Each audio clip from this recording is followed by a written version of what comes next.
Hello and welcome to another episode of the Omnibus Podcast, Minnesota's best weekly breakdown of political news inside and outside the Capitol. I'm your host, Jeremy Munson, a former state representative and chair of the Republican Liberty Caucus. And today we have a special episode where we're going to be interviewing U.S. Senate candidate Royce White and introducing him to the delegates. He is running for the endorsement, which will happen at this weekend at the Republican State Convention. And so, Royce, welcome to the show. It's a pleasure to have you. First of all, I'd like to get into just introducing you to the listeners who don't live in the 5th Congressional District where you ran for Congress against Ilhan Omar last cycle. Give us a little bit about your background. Tell us who you are and what got you involved in politics. Well, I was born and raised in Minnesota. I was born in St. Paul. The Rondo community is where most of my family came from in St. Paul. Generations, about 4 generations in the Rondo community. A few generations on the west side of St. Paul as well. One of my grandmothers was instrumental in building Our Lady of Guadalupe, the Catholic parish there on the west side of St. Paul, and she was a huge matriarch in the Mexican community. So, and I have a Norwegian set of grandparents as well who were first generation immigrants. One of them being Dr. Owery, who was the dean of the dentistry school there at the University of Minnesota, then finished his time as dean at Columbia. So that family has rich Minnesota roots as well. And I grew up just a regular kid, a single mother, and she raised me by herself. Was an esthetician, worked in Edina at a very well-known Spelon. It's called Spelon Montage, which is now, when I was a kid, they only had one location. They've now expanded to 3 locations, and my mom stopped working there when I was about, I'd say 13, 14 years old. But so I spend a lot of time, in the community, and I only bring up my mom being a single mother and her work because it was beneficial to me to really become a product of the greater Twin City area. I wasn't really constrained to one part of St. Paul or my little neighborhood. My mom worked in Edina. My grandfather, Frank White, who is a fixture of the Minnesota basketball and sports community, he was a manager. He was the director, of park and board in the city of Richfield. So I spent a lot of time in the city of Richfield as well. My grandmother worked down at the Capitol when I was young for the Attorney General. And so I really was able to get around the greater Twin Cities area as well as playing basketball, which extends you out even further. You get to some of those, you know, further suburbs, let's call them, when you're going to tournaments every single weekend.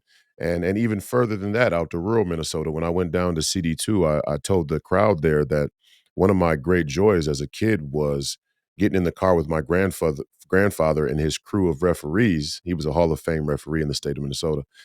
Getting in the car with them and driving out to rural Minnesota for some of these blood rivalry high school basketball games. And they were some of the most exciting and fun to watch. It's always crazy to see an entire town come out for a rivalry basketball game in rural Minnesota. But I had a great experience. I love the outdoors. I love traveling up north and getting out to the outdoors here in Minnesota when I was a kid. But most of my time I spent growing up right there in the city. So I had a very diverse upbringing in that way, not to be corny or woke or use it like the left has started to use the word diversity, but a genuine diverse upbringing. And then I became a star basketball player at a very young age.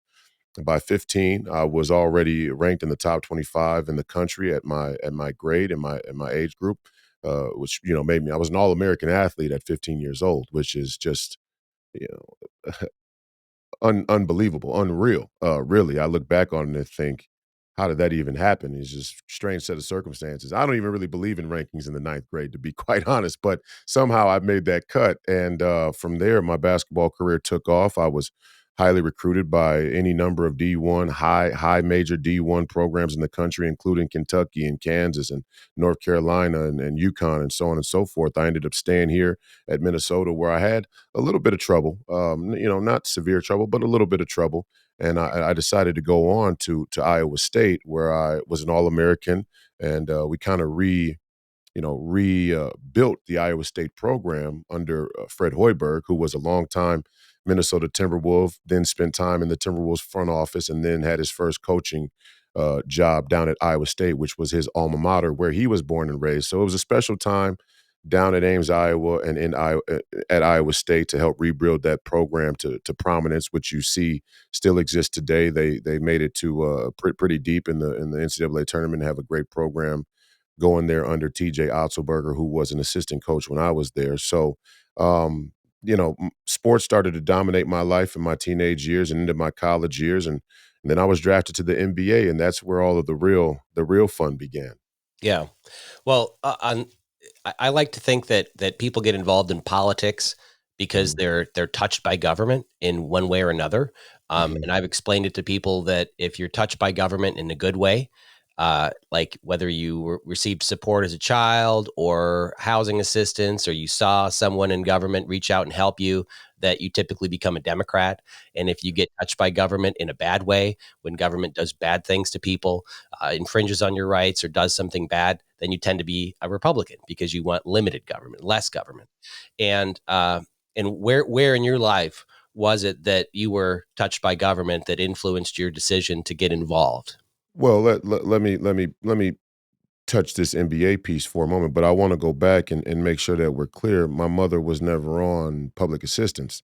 Although she was a single mother, she paid her bills with her tips that she made from doing makeup, eyebrows, and waxing. And she was fortunate enough to have a good enough client base as an esthetician where she could afford our bills. And we didn't live poor. We weren't wealthy. We weren't rich, but we lived in an apartment building that was at the time, I guess you could call it upper middle class. We lived downtown St. Paul. That's why I said it was kind of providential that this convention here in my 33rd year of life is going to be downtown St. Paul, a stone's throw from where I actually grew up and lived. Such great memories being downtown St. Paul. It's sad to see what's become of it now. Obviously, homelessness is a little bit out of control in the downtown St. Paul area, but still fond memories from my childhood. But moving on to the NBA, um, I would say my first um, touch with politics was being drafted to the NBA. In college, I was one of the only players in history of the modern game to talk publicly about my struggles with anxiety disorder, and I kind of became because of that I became a de facto advocate for mental health as a topic, which at 21 years old nobody should really be because at 21 you don't know your mouth from your rear end, and but at the same time I did have strong convictions and principle about the idea that health is an important issue and that mental health had been severely overlooked. And when I got to the NBA, it was a topic that had never really even been touched outside of issues with substance and drug abuse that certain players had, or let's call it behavioral temper problems that players may have exhibited in some shape or manner. But when I got there, the conversation was more about here's a guy who's been talking about mental health as a political topic, and how does the NBA see mental health as a matter of policy? And so initially, upon my arrival in the NBA and I got into a very heated confrontation, sort of behind the scenes, about mental health as a policy in the NBA and with collective bargaining agreement. And I was able to experience how the business of professional sports, but the business of corporate America really works behind the scenes. I just so happened to be fortunate enough to get a look at it with the NBA, which is in many ways at the center of cultural politics now here in America, being one of the most woke corporations and one of the most influential corporations in all of the world, really. So, at the time I fought them and said, listen, we got to have something in our collective bargaining agreement about mental health. There has to be some mention of it. And I don't really care how you rule. Go talk with your doctors, your experts. Go talk with your Dr. Fauci's if you need to about where you are on that issue. Doesn't really matter to me, but we can't have a collective bargaining agreement that doesn't mention it at all. And they fought me on that. They fought me tooth and nail. They told me, "Hey, who are you to tell us how to run our company? And what are you going to do? We'll void your contract. We'll make sure you never play again. We'll make sure nobody ever listens to you." And they even said, "Hey, you're right. You're right about the policy. You're right. We should have something in place, but you're not the guy to tell us." And I took offense to that. And it was kind of, now looking back on it, a microcosm of what this bloated, overgrown government and sort of corporatocracy says to everyday working class American citizens all across the country, right? Is, we're bigger than you. You're small. You're small. What power do you really have? And at the time, I didn't even realize the political implication of why I was fighting it. For me, it was just, hey, I have anxiety. This corporation's basically flying me the finger, saying your anxiety doesn't mean anything to us. So I kind of fought it on a personal basis, but it became bigger than that as the confrontation between me and the NBA grew and became more public. And eventually, I was kind of just shunned out of the league. And hey, if you can't fly, you can't play because the NBA requires you to fly. When that was never really the argument to begin with, it was about policy. And as you would expect with an organization like the NBA, which is very contradictory and sort of hypocritical in their policy, their politics, they would go on to implement the policy changes that I suggested and still not really acknowledge that I had written most of that language personally, and that I had been sort of exiled from the league because of the fight. So I came out on the winning side in history in terms of moving in the right direction for mental health as a topic, but I lost out on a basketball career, or much of a basketball career, and obviously the money and fame and things that would have gone with that. So that was my first brush with politics, and it shaped how I think about America, American citizenship, our rights versus government first and foremost, but even more so globalism. Well, I know that mental health is a very large topic politically, and it's Mhm. one of the rare topics where there's quite a bit of bipartisanship. Right. I don't think that Republicans or Democrats would disagree that uh, we need more assistance for mental health, and that mental health is at the root of other societal problems like mass shootings or Of course. a lot of the violence, homelessness, and other things, and drug use. And so if we can address many of the mental health problems in our society, then it will pay dividends in helping us with other issues. When you opposed the league's policy to mandate that you fly, and we're looking for other options and things, did you meet with a lot of groups? Did they just come out of the woodwork to help you and to meet with you? I'm sure there's a lot of mental health advocates that groups that would be out there that would be active again politically today. Well, it's funny you mentioned that. It's a great question. It's my brush with politics through the NBA and my brush with let's say public advocacy of health or mental health showed me another deep dark secret that people who would purport themselves to be staunch advocates and fighters for a certain topic kind of disappear when the opponent is too big or too influential.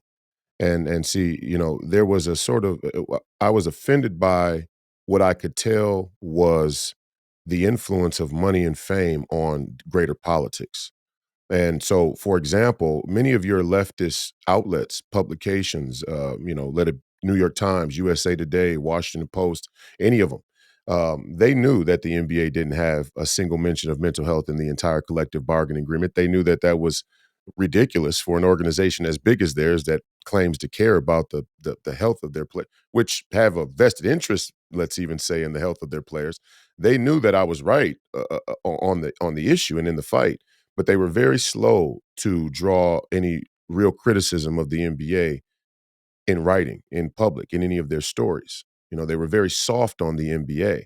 And it was the same with, let's say, advocacy groups that would have otherwise wanted to speak out against the NBA, but feared legal retaliation.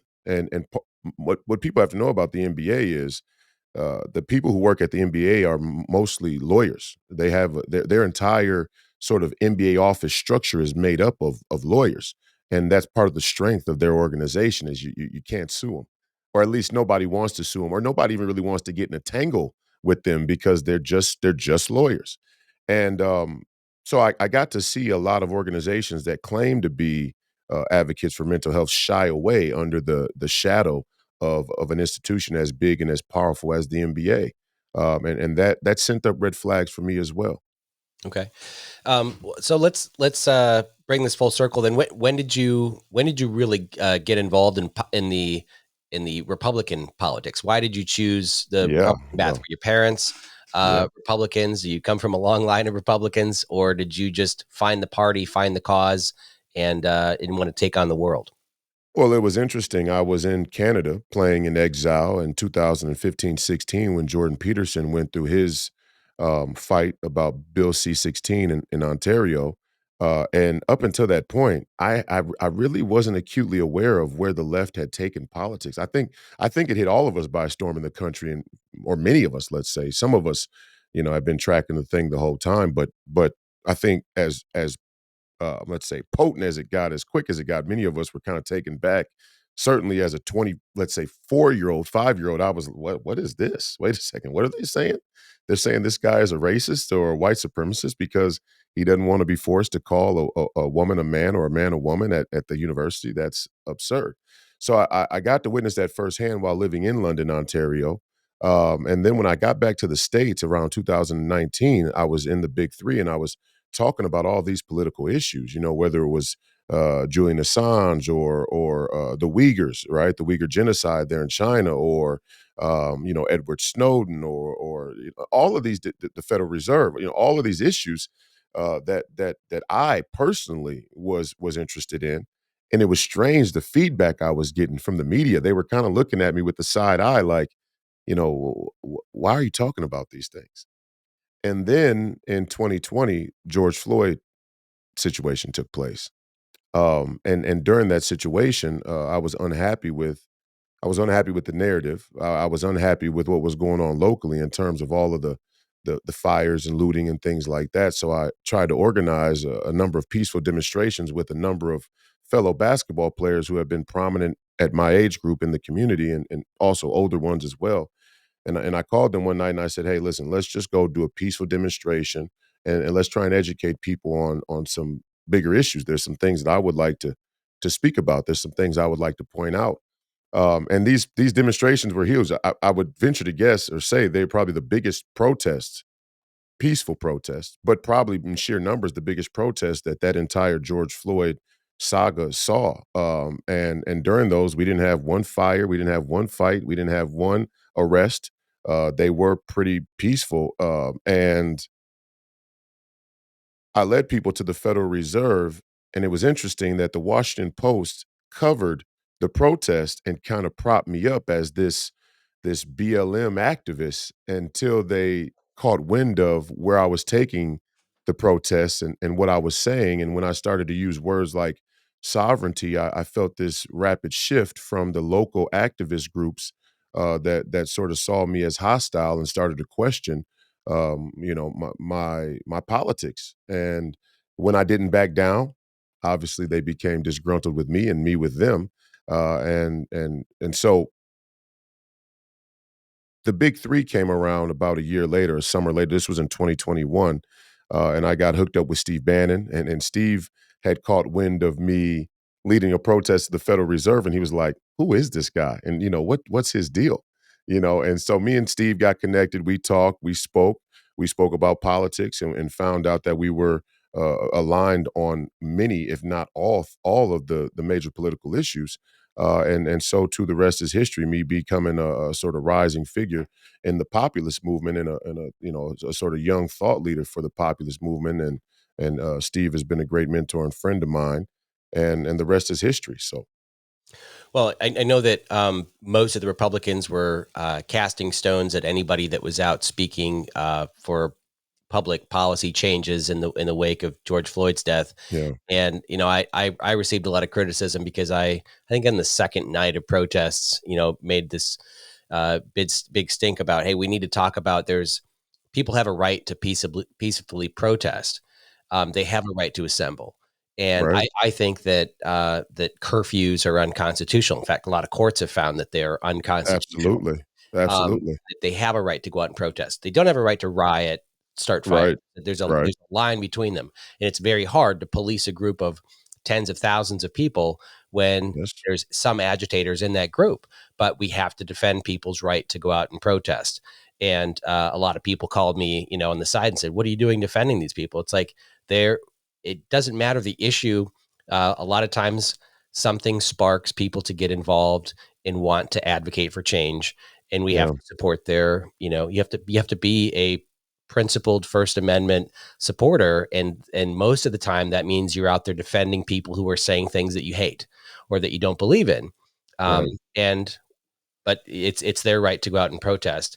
And so from your leading protests in the wake of George Floyd's death, what got you involved in protesting the Federal Reserve, and what was the issue there? Well, I had already talked about the Federal Reserve prior to George Floyd, and I just thought that. Well, first of all, let me say that um, my involvement with the protest really wasn't necessarily about police reform, other than I do agree with you that people's right to assemble is fundamental to America's constitutional ideals, values, rights, us as citizens, and even more so. I've always been acutely aware because I was an avid reader. One thing that my mom did well for me as a single mother was she flooded my room with books. So I've always been very well read, and I've always loved history. I remember when I was a kid, I used to tell my mom I wanted to be an archaeologist when I grew up. Tells you how strange I am. I didn't want to be an NBA player. I want to be an archaeologist. But that's not really in the cards for me. It's not what I want. But I do have a love for history, and I say that because I've always been aware of the danger of tyrannical government, and it just is the case. It's a fact that when tyranny hits, it's most likely going to come through the police. I mean, or some form of law enforcement. And I like you think that conservatives have been sort of well, we'll talk about that in a moment because this is really a dividing line that we got to sort out in this party and in this movement, not just here in Minnesota because George Floyd happened, but all across this country. But before that, my involvement with the George Floyd protests wasn't even really about the policing. It was about the idea that the liberal media was going to try and use a black man's death yet again to politicize anybody they could touch who had an emotional opinion about what they had saw, and that it was a distraction from the money of politics that goes on right down the street. And the Federal Reserve is right down the street from the precinct. And all these people were assembling at the precinct, and they had all this emotion and anger and all of this sort of, brouhaha, all right, you can call it, about policing. And I'm sitting here going, the real scam is the money. The police are just, they're just following orders in many regards. And some of the police don't even know how the thing works. I was inviting police officers to come down to listen to the speech at the Fed. So, the Fed is something that I had already been, you know, formed an opinion about, and I thought that the George Floyd situation was a perfect time to bring that education to the people there in Minneapolis, especially young people who were of college age and probably still forming their opinions. Hopefully, we were successful in at least introducing some of those people to that institution and what it does and how it works. I certainly we got that feedback from the people out there, some of the people out there. So that the protests that I led were educational, just like my podcast is, just like my radio. I mean, there's one thing people can't debate is that I spend a lot of time being thorough and trying to bring history and education into or for the audience every time that I'm in front of an audience. So that was my involvement with the protest. Okay. Well, let's talk about the election. I mean, you're running against Amy Klobuchar, who's skated to victory in the state with around 60% of the vote. She was. I was looking back at her previous elections, and the last time that she was on the ballot alongside a presidential election was in 2012, and she beat Kurt Bill's 65% to his 30%. So the presidential elections give Democrats a boost because there's a lot of people that only vote in presidential elections, Hmm. and they have, of course, their machine now is in full gear compared to 2012. So you have an uphill battle if you were running as a traditional Republican, which you obviously are not. And Yeah. so your issue, especially coming from the Twin Cities, and your policies differ from a lot of those traditional Republicans. So what is your plan to to convince 100,000, 200,000 people that voted for Amy Klobuchar last time that they need to give you a second look? No, What tell the policy? truth. Tell the truth. Tell the truth. Tell the truth. No, I mean, we can talk policy and strategy. I'm fine with that. I think we got a lot of time, and I'm willing to stay as long as possible to get into the details. But the first issue I think I see just from being in the Republican Party for the last 2 years, and then going back and kind of tracking some of the campaigns that have taken place against Amy, everybody's been very friendly with her. That nobody's taken off the gloves. Now, part of it is there's been a sort of natural evolution of politics and issues in this country since some of those elections. I mean, we're hurling in a direction when it comes to where people fall on these issues. They're sort of evolving, right? Much of that centered around Donald Trump and the political mania that exists with him, who I'm supporting in 2024 unequivocally. But um, and Joe Biden's failure too. I mean, Joe Biden's failure is so epic that it's kind of has a life of its own as well. Not with the hardline Democrats; they'll defend him still, even just like Amy, by the way, who said that he's as mentally sharp as ever. And that probably is the greatest symbol of her lack of integrity that I could point to.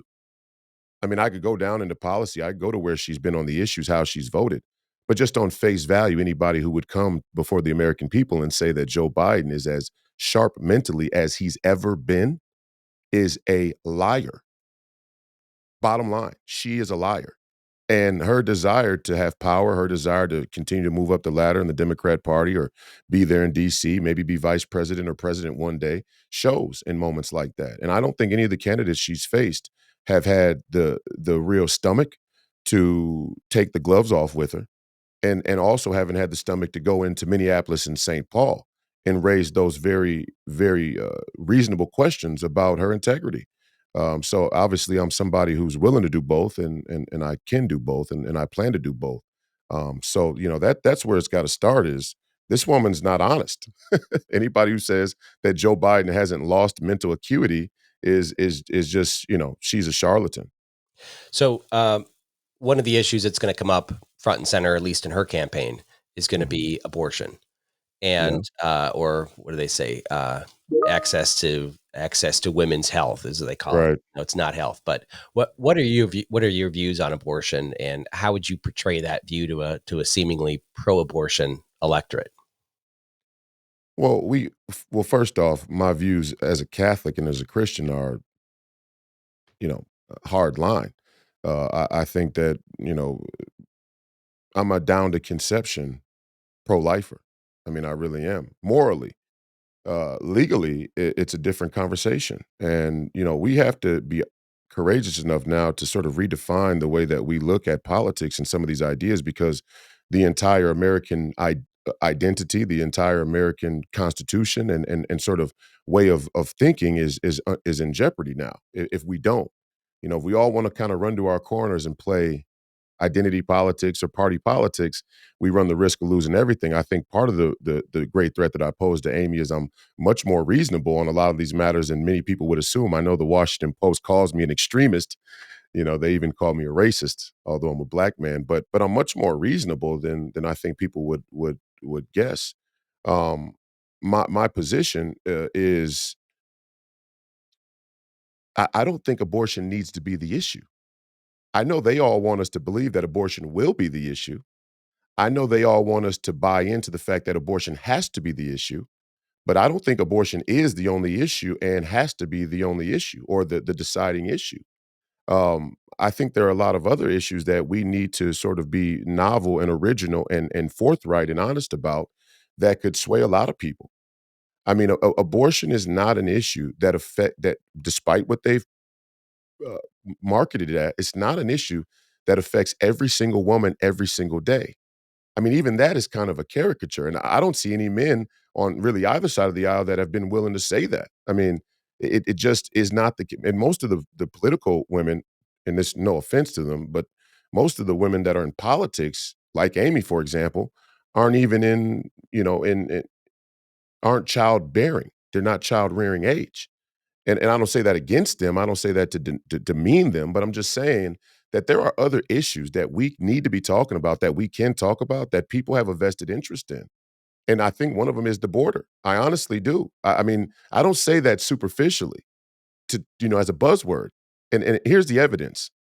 Black men have traditionally followed black women in the way that they see and view politics, the way they participate in politics. Black women have traditionally been involved in politics in a way that's very close to the expansion of government, obviously through welfare, but also through healthcare.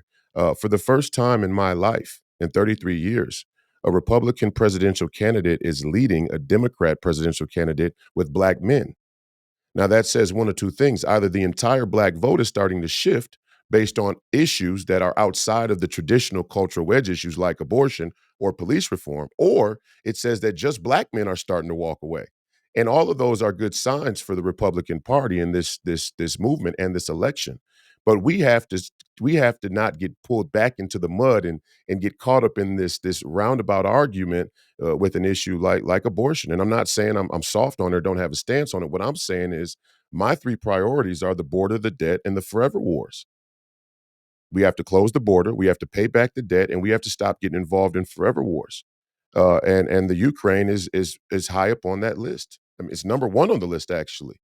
We there's no way we need to send another $1 trillion to defend a border a world away. There's no way we need to continue to raise the interest rates and crush small businesses so we can defend everybody else's borders and everybody else's sovereignty, or to even call Ukraine a democracy, or say that we're defending democracy. So there are other things that we need to try and rightfully bring into the lexicon of this election and not let it be all about abortion, as important as that issue is. So Scott Jensen, who ran for statewide office, ran for governor Mhm. last cycle, after the election, said that any Republican that's going to run for statewide office, and I'm paraphrasing here, really needs to just accept that there could be a 20-week or 16-week abortion ban, and support people's rights before that time period, to end someone else's life, as I see it. But Yeah, me too. to do this incremental approach to removing abortion by at least preventing abortions when a child is viable, and have that be their stance. Now, at the federal level, one could also say it's not a federal issue; that it should be left to the Yes. states and remain at the state level, which Yeah. would be a way to just not address it on the campaign. But even though Democrats are probably going to try to make that their stance. So is there a way you could just summarize what your stance is on abortion, and what you'd be willing to Well, accept or do? well, listen. I mean, my stance is that it's a sin morally. I think part of the problem that Dr. Jensen ran into is that even when he talked about it from a moral basis, people didn't feel like he was in the right line of thought morally. And then he sort of kind of conflated that with the political reality. And so I'm in support of what look, Donald Trump, first of all, Donald Trump has a lot of support, obviously. I mean, there's a reason why they've indicted him 91 times. And I don't mean to make this election cycle about him, or being America first about him, but he is out in front taking grenades, as they would say, for this movement. And people, hardliners, tried to rail him because he said that we should walk it down. And he kind of talked about being incremental. And so I do believe that an incremental decrease would be better than nothing. I mean, I don't understand how as a Christian you could disagree with that. Is it the best? No. Should we fight harder? Should we fight as hard as we can for absolute zero? Yes. But in war, you don't, and this is what I mean. There are sort of these axioms of the party and of the movement, or these kind of cultural wedge issues where we stake out a position, and then in these other issues, we totally change our position there, like police reform. Like you said, we're all about police, and right up until the point where they knock on our door to take our guns away, like they will do here in Minnesota, and they'll go even further in Minnesota. The more we kind of become a police, police hardline police party. I mean, the police are coming to get your guns, not the white coats. Give me a break. So abortion is much of the same issue where I look at it and I say, um, if you don't believe in incremental victory, but you're pro-military, you're not pro-military, or you know nothing about war, because most wars are fought in incremental victory. right? No wars are usually won on one day. And so that's what I would say, again, as a moral issue, it's a sin. It's a mortal sin. I'm a Catholic. But as a political issue, it is, and as a legal issue, there's a fight that we're gonna have to have. There's no way around it. And I don't care how much you get yourself riled up and talk about the moral high ground of the issue, it's not gonna change the rule of law that we've all participated in. And we have given the precedents and the jurisprudential power to institutions, to politicians, to corporate interests and lobbies and the mainstream media, and they're not gonna let us turn it all around all at once. So if you're not ready for a long-term fight on that issue, what you're really saying is you're lazy, and you kinda think there's a magic pill answer, no pun intended. There's no magic pill here. I wish Jensen would have been able to, uh articulate that better at times during his campaign. And I do think me and him differ on the moral, the moral thinking about the issue in totality. But I do think that that's what he was trying to convey, and he never really quite could. He more wanted to shy away from it completely at some times. But I'm not that guy. You want to talk Catholicism, you want to talk Christianity, please pull up a chair. We can go for hours. I'm not running. But we do have to be realistic. And listen, the abortion law and the legality and the jurisprudence of our politics and our legal system writ large, abortion ain't going to be the only thing we're in for a long fight for. Yeah. Our Well, gun rights is going to be another one. yeah. So, And I think that, politically, Donald Trump and abortion are probably going to be 90% of the mailers back and forth in these tough districts. One of the political advantages to accepting a 16 or 20-week abortion ban is that it forces the Democrats to defend their position of abortion until birth, which is right. the rare exception, which is where 80% of people are opposed to, and then you can talk about a majority of people supporting your position. Um, the Let's talk about guns. Yeah. What's your view on the Second Amendment, and where do you Well, see how it comes into to crime and violence in the metro? well, I'm an absolutist, and I'm an absolutist on abortion as well. I mean, like I said, conception, Second Amendment, absolutist. I mean, a real absolutist. Now, the Second Amendment, even more so, because at heart, although I'm a Catholic, politically, I would kind of venture myself more libertarian. I want the government out of these things. I want the government out as much as possible. And I think where we've allowed the wedge issues to sort of generate a lot of emotion, polarity in us, we kind of conceded that the government should get bigger by default. We go, oh well, the government has to get bigger here because it just does. No, no, no, no, no, no, no. Slow down. Wait a second. I'm not for that. But the Second Amendment is a very, very um, complex issue for our party and our movement right now. Because in one sense, I always say, like on my podcast and the radio show, the Democrats and the left traded their freedom for materialism. And when I say materialism, I mean the government getting bigger so that it can provide material sustenance vis-a-vis welfare and whatever other social programs they provide. But even more so, kind of a sort of material high, kind of a sort of detachment from the reality of being a citizen, right? Of being an individual, right? They kind of supplement being a part of the group and the wealth and prosperity that comes with that, quote unquote. So you give away your freedom and your rights. On the right, we've done it for security, and this does talk about the police issue in the most American way I can think to. We can't continue to trade our citizenship and our freedom for security as conservatives, as Republicans, and we've done that, whether we want to admit it or not. The reason why the Second Amendment has been under attack the way it has, because we've enjoyed the security of believing the police will get there to save you. The police aren't going to save you. I mean, they'll come and contain and clean up, and they do a pretty good job of that. And they do a pretty good job of sorting out the evidence and figuring out who was wrong and trying to get to the truth. They do a decent job of it. Obviously, there's some corruption, and depending on the political season, that corruption can swing either way. Right now, we're seeing Donald Trump sort of in the crosshairs of a hybrid law enforcement legal witch hunt, and that's what I think it is. But it's not going to just be him; it'll be everybody soon, or at least let's say it'll be the Christians first, or the Christians next. And it already seems to be shaping up that way. But Um, we've traded our security for freedom for far too long. I mean, our freedom for security, I'm sorry. And so the Second Amendment is the most brilliant piece of legal thought, I think, in world history.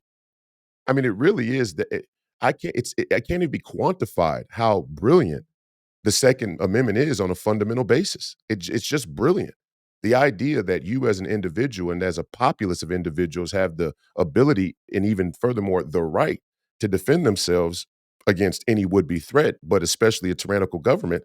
I don't think there's a more brilliant and eloquent piece of legal theory and law or constitutional theory I've ever come across in my 33 years of living. So I'm a hardcore absolutist on the Second Amendment. And I think that the Republicans in the suburban areas who let these Fox News propaganda machines sort of tell them, hey, blacks and Muslims are coming to kill you. That's why you need more police. That's why you need to give more tax money to the military industrial complex. You got to look yourselves in the mirror. No, what you need is a gun. You need to learn how to use the gun, and your family needs a gun, and they need to learn how to use them. And you need to be your first line of defense. And that's something that I'm going to take across the state of Minnesota as an idea, but also into the black community who maybe need a suppository of Second Amendment more than anybody else in the country. Yeah, you're absolutely right. I mean, I've went up to North Minneapolis to speak with the a lot of gun owners, and it's an issue. You need a gun for protection in the metro more than you need it out here in the Yeah, country. absolutely. And I and mean, in the the black community, we say the police are always gonna be late. And part of the reason they're late in the inner city is because there's higher crime rates and there are less cops and they're kind of, ping-ponged all around the city with any number of different types of crises that are going on. So some of that is natural and organic, but regardless, the result's still the same. If you think somebody's gonna kick your door down in North Minneapolis or in Golden Valley, let's say, and you think the cops are gonna get there before you bleed out, you've never been in a crisis situation. You've only seen it through the eyes and the storytelling of the media, which fabricates it to make you feel safer than you really are. Actually, I'm trying to tell you, you're in more danger than you are, not because of how many people may kick your door down, but because of how unprepared you are for what it's really like when that happens. Yeah, in one of the groups kicking the doors down that we've seen in the news lately are police, as they've Yes, been implementing, the red flag laws or the gun yes, confiscation orders, and or sometimes kicking down the wrong door because they have yes. the wrong address, and they run into more and more people now are arming themselves for self defense because of the spike in violence, and police kick the wrong door down, and a law abiding citizen has a weapon on them, they're being shot. So Just saw a 23-year-old veteran, by the way. When you talk about the conflation of identity politics and sort of the polarity of certain corners of this political landscape, you got a young black man, he was about 24 years old, I think, served in the military. The cop came to breach the wrong door. He was at the wrong place. And the young man answered the door with his gun in his hand, and he was shot and killed right there in his own doorway. And, you can be pro police all you want. This is an element, at least, that has to be considered when we think about the scope of government, if you really are a limited government Republican. But we know a lot of them aren't. And that's partly the reason why Amy has done so well with Republicans. And I think we need to talk about that. And I plan to talk about it at the convention. yeah, Let's not be throwing this all on the Democrats. The Amy has had success because she's outperformed Democrats with Republicans in this state. yeah. When it comes to, so she was a prosecutor in Hennepin County. One of the things that I was at odds with many of the Republicans in St. Paul when I served in the legislature was Mhm. that they wanted to always increase penalties to be a felony for different offenses. Protesting, if they were on a highway and they blocked traffic, it should be a felony. And I kept on going back to these guys and saying, look, I understand that it's just a gross misdemeanor today, and that's why maybe things aren't prosecuted. But when you make it a felony, you deny someone gun rights forever for their life.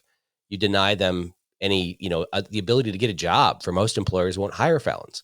Housing assistance if they're, on government, like it causes things. So then if there was an issue where they were infringing on your rights and you wanted to get out there as a conservative and protest, like during the 2020 lockdowns for COVID, and I was Yes. protesting in front of the governor's mansion, and they had ordered they'd stay at home orders.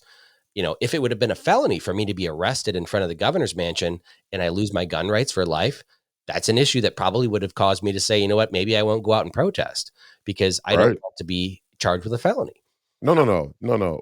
Wait. I love that you're going here. I mean, I don't think there's a more vital issue. You want to talk about vital issues? Let's table abortion for a moment, okay? Let's talk about the lack of willingness to protest, the lack of conviction to protest in the conservative movement. And I know what the natural rebuttal will be. It'll be, "Oh, well, we got jobs." The millennial BLMers from the University of Minnesota don't. They've never worked a day in their life, and that's true. And that does make their protests very, let's say, immature and disingenuous because they haven't really seen enough life or experienced enough to have well-formed political opinions. That's my take on it, especially from being around them personally. And I can go back to those places and speak to that, although they're so ideologically driven, they probably wouldn't listen to anybody. However, black men are starting to catch on to the drift because, they're the least likely go to college, right? I mean, so they're kind of still getting their information piecemeal. But there's not a more important issue here because we're coming to a time where kangaroo courts are going to be prevalent. Political prosecutions are going to be prevalent. If you look at the lockdowns, look at the vaccine mandates, look at January 6th, look at any number of these things, no matter how you feel about them personally, the principle is still the principle. And right now it's shaping up that American citizens, patriots, constitutionalists, Second Amendment, Christians, uh, anybody who believes in God, let's just broaden the scope. Anybody who believes in God is going to be in danger of being rounded up. And I don't say that as fear. I say it to try and highlight that we are showing consistently that we're more interested in the rule of law than our own rights. And I've always said, when your government steals, everybody's stealing. Okay, that speaks to the prevalence of crime in this country. When your government steals, everybody's stealing. And your rule of law is only as righteous as the lawmakers who uphold it. And so when you have lawmakers that aren't righteous, there is no rule of law. And we don't have a rule of law. We have a legal system that has been captured by leftists, professors have been captured by leftist ideologues for many, many decades. And now they're going to try and reap the benefits of it. They're going for it. They are going for it. And if you think that people should get felonies for protesting, what you're really saying is you're going to go to your little corner of this country, you're going to stick your head in the sand, and you're going to hope that tyranny doesn't come knocking. And there is nothing patriotic or American about that. Yeah, I would agree. Well, let's talk about another. I mean, one of the reasons why Democrats do better protesting than we do is because they protest issues that go after people's heartstrings. I would love to join you in a protest in front of the Federal Reserve or to protest the U.S. Please. debt, but it Yes. isn't as emotional as someone being killed at the hands of government. Right. And the U.S. the national debt right now is $34.7 trillion. That equates to $103,000 per U.S. citizen. But really, the impact is at $266,000 per taxpayer because most people don't pay taxes in this country net. So, if you're married, that's over $500,000 in debt that you owe that will be taken from you and your children and your grandchildren. When I ran for Congress, I said that I would not vote to raise the debt ceiling. And here we had Republicans that Amen. voted last Amen. year to eliminate the debt ceiling. No cap. They've added trillions of debt, paying for the forever wars. You call them Republicans? Yeah. I mean, it is. What do we do? What is your stance on the debt, and what is your Vote these people out. I what's mean, your message? How do you resonate with people to show them the impact of the debt? Like well, obviously look. inflation's big, right? Yeah. Look, I'll say this. I think I think the experiment with the debt is reaching what they call critical mass, right? And they're no longer able to easily hide the implications of the monetary policy from your average everyday citizen who is not financially literate, let's say, especially when it comes to macroeconomics. So it's people, your average black guy I'm coming up to on the street is going, "Hey man, you're right. We need to stop sending our money to Ukraine. I can't even afford my groceries." Right? I mean, I could talk about it as philosophical and as technical as they want, but I'm from the neighborhood. And I'll go to a basketball game, whether I'm coaching or I'm coaching varsity at Hopkins High School, and I get people from the community come up to me. They know I'm running for Senate, and they go, I saw a video of what you're saying, man. Keep going. You're saying the real stuff. And I'm like, well, what part do you like? Man, we can't be sending our money to these wars, man. We can't be sending. We got problems here. We can't be sending money to Ukraine. And so this is another schism where the sort of establishment brand of the Republican Party is caught in a in a strange place because I get that they don't believe they can abandon a certain message for a new message that is unknown and has unknown results out there. But again, then we can't go into elections talking about let's try something different. We're going to get the same results. And not to speak ill of my opponent, Joe Frazier in this endorsement process, but he's Mr. Fund the Ukraine too. And he might be a good guy. I don't know him, don't know him that well. Don't mind him. I met him. He was a nice guy. But there are fundamental issues here that we have to make a decision about. This is a referendum on us as a party, as a movement. First, as a Republican delegation, a conference there on Saturday.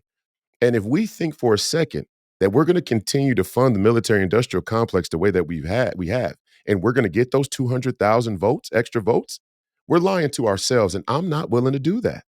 I'm not willing to come up here and talk the party lines and stay within the parameters so that I can, say that I'm being a good Republican and get kudos from the party members. And, we keep on this track losing. There is no way that we will win in this country if we don't separate ourselves from the spending implications of the military industrial complex, but even more the moral implications of it.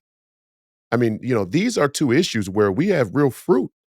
We have real fruit and to become the genuine anti-war movement that the Democrats abandoned for some odd reason. They were the anti-war protesters in the 60s. Now, I think some of that was fluff. Obviously, a lot of those same people are still alive today, and they've completely switched sides. So it kind of tells you that there was some BS going on there even at the time. Their peace movement was probably more about drugs and sex and rock and roll than it was saving lives from war. But we'll talk about that on another podcast.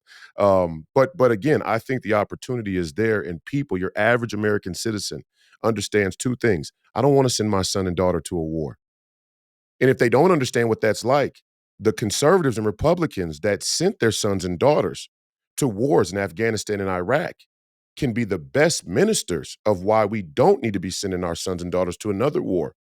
The PTSD, the coming home, handicap, loss of limbs, the suicide rates, losing a loved one in general, to a war that, to be quite honest, we did not need to be in. And I love when Donald Trump says the Iraq war is indefensible. It was. Yes. And we haven't but we haven't sorted that out in the party yet. In Afghanistan, although, we went into Afghanistan to fight the Taliban and Al Qaeda, and we end up finding. I remember on the first few days after September 11th, I was young, but I remember this. Not Rumsfeld, I'm sorry, Cheney was asked about our relationship with Pakistan because at the time they were just making a vie to be accepted as a nuclear nation. And there was all this controversy then about letting the Pakistanis get nukes. Okay, but they had sort of been accepted and they were going to be under provision as they built their nuclear program.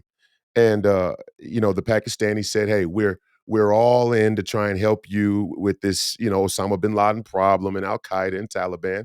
And after 20 years, after 10 or so years, after fighting in Afghanistan well beyond what I felt we needed to, where did we find Osama bin Laden?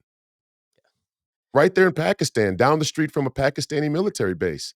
I mean, it's mind blowing, and so I think all of these issues and narratives have real fruit. The question is, do the delegates that are going to be there on Saturday understand the opportunity here to shift the message of this party and this movement to more firm ground while we regroup and save this country?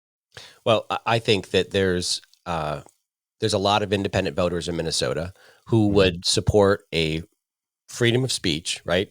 Talk about the TikTok ban that, that they've empowered the Biden administration to shut down websites or apps that where they're 1% owned by a foreign adversary.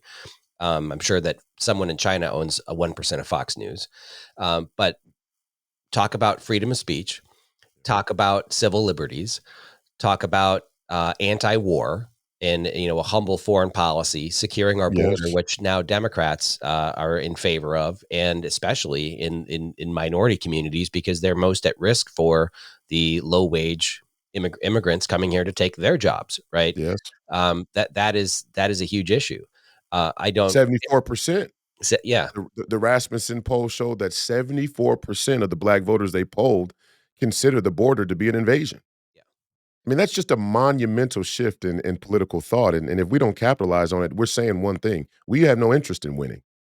Where are you at on marijuana, on decriminalizing it federally? Because I know that the DEA is not DEA, the USDA is looking at changing the schedule from a Schedule 1, Yes, which has no medical value, to actually listening to the 38 states that have passed marijuana laws, saying that they have medical marijuana programs at the very least, and saying that it does have some medical value. So that would be good. I think that the federal government rescheduling has major tax implications for anybody that's in that trade.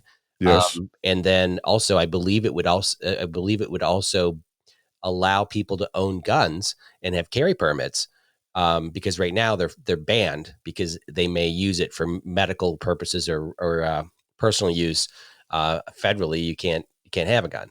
I think that would change. I have to double check it, but where are you at on that issue? Let me say this, and I don't wanna act like I'm dancing around the issues, but what I wanna do during this campaign and anytime I get the chance is offer a very genuine, um thought process as an elected official, right? And I want people to be able to feel like they can have a conversation with me and I can have my mind changed because I'm not set on a thing so hard or so strong that it can't be moved. Now I'm not my yes is still a yes and my no is a no. But some of these things have become so convoluted. This one, for example, okay? And look, I'm the guy in 2022 who stood up in the CD5 congressional convention and asked the question, "Are we the party of God?" and got mixed reviews in CD5. I asked right there in my convention speech, "Are we?" You can look it up on my Instagram page. It's still there. Are we the party of God? And there was sort of this kind of mixed. So I'm critical of the lack of Christian fortitude, sort of in our politics and in our party and in our movement. However, it's gonna it, our walk away from God and Christian values in this country and in the West is not didn't happen overnight. It's not going to be fixed overnight. It can't be fixed. We've laid too many traps for ourselves as Christians and as American citizens to think we're going to turn it all around in the blink of an eye. Jesus Christ could do it. God could decide to do it, but we're not going to decide to do it, especially not through a corrupt legal system. So let's take marijuana for example. And this goes for many of these cultural wedge issues from a Christian standpoint. And I was just telling somebody, one of the legislators, this not yet this morning, but yesterday.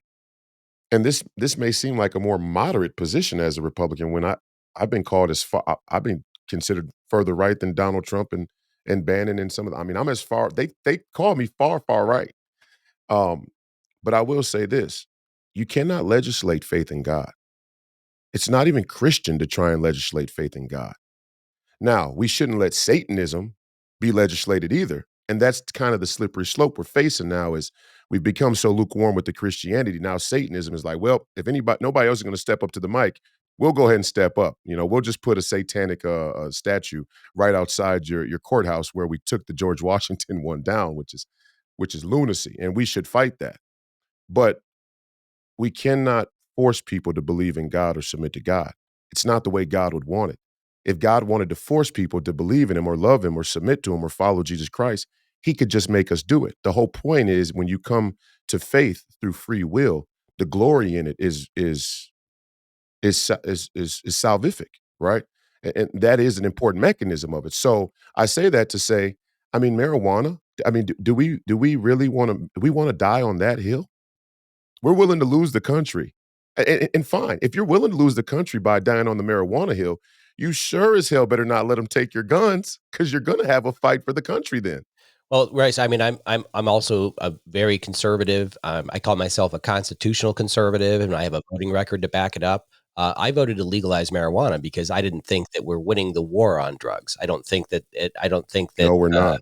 I think we need some judicial reform. We need to put some guardrails around it. I think if it was legalized and which at some point grows government a little bit, because you like the True. alcohol is legalized and you have a process and how we can get that out to retail. It would But then let's be go after the cartel and the crime and the let's be clear though. Let's be yep, clear though. We're losing the war on drugs. We're losing the war on legal drugs. We're not just losing the war on meth, crack, coke, fentanyl, marijuana. We're losing the war with big pharma. yeah, yeah, absolutely. They're all the same cartel. I think. I mean, Come on. So I mean, we gotta, and that's what I'm saying. If we're gonna take a hard line on marijuana, then we can't be soft on the pharmaceutical industry. And we've sort of given a pass to the pharmaceutical industry because it's seen as good capitalism, right? And I mean, the plants are it's the if you're a Christian and you believe that these herbs and these fruits and these things were put here for our healing, per what we read in scripture, yeah, the base materials that you get in your average antibiotics or whatever medicine. First of all, we got to stop that our antibiotics are coming from China. I mean, if we're talking about the war on drugs, I'm less concerned about marijuana. I'm more concerned that our antibiotics come from our national mortal enemy. yeah. And Well, and so there's a lot of room in the campaign to grow your base if you talk about being anti-crony capitalist, right? You can be pro-capitalism and you can be pro-free trade, but the corporate America, I believe, has weaponized the federal government against its citizens no to give doubt. protection. Especially, I think that I've talked about how the DEA, not the DA, the FDA has protected pharmaceutical companies more than it has restricted them, and that we need to prevent these large corporate entities from weaponizing the government against the people. And Amen. that's one of the reasons I kind of follow RFK Jr. on the presidential trade. Not follow him, but I read his posts and I listen to him because he has a message that's resonating with people, and it's really anti-crony capitalist. And Yes. that either Donald Trump needs to pick that up or Joe Biden will take it. But there's a way to use that against Amy Klobuchar in the campaign trail too, because she's a complete sellout when it comes to all the corporate PACs that support her and the protection that she helps companies take from the Well, federal. and let's say this. How do and I forwarded this, and people, I know RFK. I've met him twice. I knew him well before he decided to run for president, back when he was fighting against the vaccine mandates. He was a part of a group that was fighting against the vaccine mandates, and I was a part of that same group. But I forwarded the idea of RFK being the VP pick, and I just think to myself now, as I'm reading in the headlines, that the Trump organization is at least investigating what a Nikki Haley VP. I mean, do we think that we're actually going to get more votes with Haley than if Biden, by some, they won't bring RFK in as a running mate for Biden, I don't think. Stranger things have happened though. But I don't think that's a real possibility. But do we think that Haley gives us more votes than RFK Jr.? These are decisions that we have to make, and I don't think Nikki Haley is that's another. I mean, save it for another. I'll come back on tomorrow if you want. But the point is, I thought Nikki Haley was as unelectable a person personally that I may have ever come across in my entire 33 years of watching politics. I know some people won't like that, but I just mean from a genuine and authentic standpoint, it seemed like she was reading cue cards. Oh, she's not genuine. I've met her. I've met her at least three times. And this is probably 2-3 years ago. She was campaigning for president. Everything is polished. Everything is scripted. Mhm. And I think it was it DeSantis called her Dick Cheney and lipstick or something like that. Yeah. Like, I mean, I she think it is. was, Vivek Ramaswamy, I Yeah. think maybe called Yeah, her. Vivek. I mean, she is electable because she is the perfect uniparty candidate and pro-war, pro-corporate America candidate. I liked her story about, how she got into the legislature and forced roll calls, and the good old boys club kicked her out of caucus. So then she ran for governor and, won, and she was kind of an anti-establishment candidate until she found out that the real path to a successful political career is to be the uniparty, to be the puppet for Right. the uniparty. And that's where I Right. just, would she get some more anti-Trumper votes? I don't know. But I don't think she's going to add a lot to Trump's Not a base in the chance. future. And Not in a fact, I chance think she gets. he would turn off a lot of people that don't like her. Yeah, and again, what I'm saying, and look, RFK, me, we wouldn't agree on a number of issues, and I reached out to them and I said, listen, this issue, that issue, that issue, you got to, you are tripping big time on, But the point is, and only reason I bring it up is we find ourselves in this strange position where we have to try and thread a needle between the principle and the morals and the values, and then winning. And one of the things that I have come to be most offended and sort of discouraged by in elective politics is A, the influence of money, but B, sort of this strategic mathematical analysis a la carte when it comes to certain elections and certain people, right? It's like we want to be super strategic and mathematical around certain things, and then not other things. And so my point is, first we got to get clear about the ideas. What is the platform of this party? And I think that we've kind of played pinball with that for a while, even saying limited government, but we want to be the empire. We want to play empire. We want to be the military that defends everybody's borders everywhere. Borders work in both directions. A man without boundaries, a country without borders isn't a country. A man without boundaries isn't a man. A man without boundaries is doomed. He's doomed to be a puppet of the devil, in my opinion. So we got to start to set those boundaries. And in coaching and basketball, I'll leave with this. In coaching, I love. There's a clip out there of Calvin Sampson. He's the coach at Houston, and he talks about culture and how creating a culture in a basketball program comes from setting standards, or holding people accountable. And then when you hold people accountable over and over and over, those become your standards. We failed to hold this government accountable. We failed to hold institutions accountable. We failed to hold ourselves accountable to the ideals we say we want to live by. And so if we can find that and do that, we actually can fix this thing pretty quick. But we got to be courageous here. And part of it, and I will say it, my opponent's going to go out there and he's going to put on his military uniform, and God bless his service and God bless everybody who served. But the military is really the dividing issue. It really is the third rail issue in this country right now. And that's why, out of all the issues where you find most bipartisan uniparty sort of agreement is on military spending. And then they'll tell you, like my opponent, you'll say, hey, we want to control the debt, but we're going to keep raising the debt ceiling every time we want to go fight a war. It's a lie. It actually is just as much of a lie as saying that Joe Biden's as mentally aware as he's ever been. They're on equal foot. The two lies are on equal footing, and that's why I'm running, because I don't play those games. Yeah. So what would you oppose a debt ceiling increase if they bring back Not a debt ceiling? single penny. Okay. Not one. You can't. It's stealing. You're stealing from the American. You're stealing from future generations. I mean, in the Black community, it's like putting your cable bill and your child's Social Security number. Yeah. It's disgusting. One more issue I wanted to talk about is the U.S. Department of Education. Since its founding in the, I think, 1970s or something, education scores have plummeted. Would you support ending the U.S. Department of Education, or how do we change education in America, because it's so much of the funding comes from the federal government? Yeah. Well, let's say there's a two-pronged approach. Obviously, we should fight tooth and nail to pick apart the administrative state as much as we can, including the Department of Education. The Department of Education wouldn't be first on my list. First on my list would be the FBI.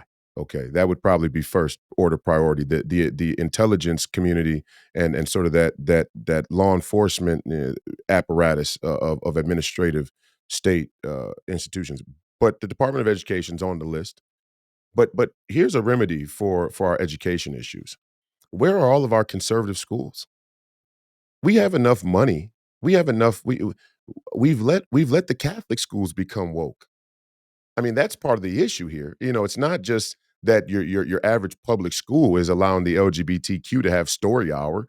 It's that the entire edifice of American education is going soft on core issues and core principles. And while I say we don't want to legislate and sort of uh, um, force people, and look, I'm fine if they want to open LGBTQ schools, have at it. That's their right as American citizens. I don't agree with it. I would protest it, but that's their right.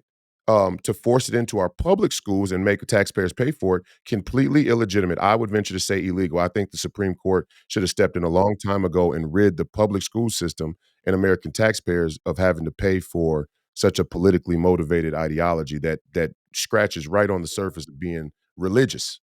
But at the same time, the counter to that, just like I say with security, is not to throw it back to the hands of the government. We have to have more communities that have more of their own schools that promote more of their own values, and we can do that. We can open up more conservative school. Where are the conservative schools? I'm here in Minnesota. I don't even know what a you got your Catholic schools, your private schools, and things like that. But I go to some of them and I see the hallways woke as you could possibly imagine. So where are the conservative schools? Where are the conservative charter schools? We can do that. That's a viable option. And that way we don't totally rely on the government changing the momentum of education. Yeah. So Royce, what's your message to the delegates on Saturday that are coming to vote to endorse a candidate? You've mentioned your humble foreign policy stance, your opposition to funding the war in Ukraine, especially increasing the debt to do so. You talked about your support for the First Amendment and freedom of speech. What other issues? What's your final pitch to the delegates? Do you want to have a country or not? That's the referendum for everybody in this election cycle, not just the delegates, but every American citizen, every single American citizen. You're a citizen of this country. You're not a global citizen. Your citizenship has value. They're obviously giving that value away at a rapid pace. They mean to bankrupt that value. In fact, you are bankrupt. Not only are we $36 trillion in debt, but we're taking on $1 trillion every 100 days. This is Germany before their collapse type of spending. Eh, Even worse. Now, the idea I think for them is that they plan to keep printing money, hold the system up until they can, as a stopgap to bring the technology full circle where they can give you a universal basic income and some combination of drugs and video games to really be able to take your freedom. And that's not a conspiracy theory. No, you all know Harari. You've all know Harari, who is a kind of thought leader for the World Economic Forum, said that right out in the open. He said in the future, in the fourth industrial revolution, in the very near future, like within the decade, if you can't mass produce human beings, if you don't have the ability to mass produce human beings economically, you'll be useless. You won't be able to compete. And what we do with those useless people, the only humane thing to do with those useless people is give them some combination of drugs and video games. I mean, so they're not even really hiding that that's what they plan to do. And I believe they can hold up the financial system until they solve that technological gap because they're very close with your virtual reality, with the expansion of the internet and how sophisticated mobile phones, and now you got Neuralink and things like that. They're getting very close to that sort of Matrix dystopian George Orwell scenario. How good it'll work on arrival. I think they're a little bit grandiose about that, but still, the point is we don't even want to play with that. We got to dig in our heels right now and make hard choices about where we're going as a country and what it means to be a citizen. First and foremost, it may sound simple, but if you don't have a border, you don't have a country. That's the start of it, right? I mean, the on ramp to the entire fourth industrial revolution and you not having rights or being a citizen is the border being open because they're saying there is no America. There's just a place formerly known as the United States. All right. Well, Royce, I want to thank you for spending an hour on the Omnibus podcast talking about your issues and making your pitch to the delegates. I would love to do another show with you after the convention to talk about dig into more policy issues, maybe even talk about which committees you'd want to serve on and which members of Congress you most align with, because I think that would also They're not letting me serve on any committees. Come on. You Well, know that. you get to I'm pick. going to listen. I'm going to DC to filibuster the omnibuses. That's it. We all know, let's not be mistaken here. There ain't no committees that are going to let no real America firsters on the committees. It's not happening. So I'm going there to filibuster and make sure that some of these issues that are important to the American citizens are voted on independently and not in the omnibus scams. Yeah, restoring regular order would be important. Most people don't know that they haven't actually passed the 12 appropriation bills required of Congress since the early 90s, since Clinton was in office. So it would be nice to get back to regular order, and that would restrict spending and restore limited governance at least a little bit. So, Absolutely. all right. Well, thanks for spending an hour with us, Royce, and good Thank luck you. on Saturday. I'll see you at the convention. Thank you. Godspeed, brother.